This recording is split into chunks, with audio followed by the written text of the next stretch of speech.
şınafe, yemeklerim pişirir de sağdam. Şu bereke gele budum kefe, sabah akşam ocağını yakam.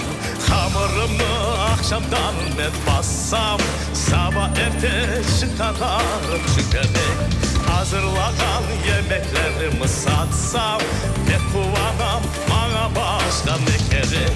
Ah canım yolcu, vur yolunu bana, gel yanıma çöperek aşağıdayım sana. Ah canım yolcu, vur yolunu bana, gel yanıma çöperek aşağıdayım sana.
Canım yolcu, vur yolunu bana, gel yanıma çöperekten aşağıdayım sana.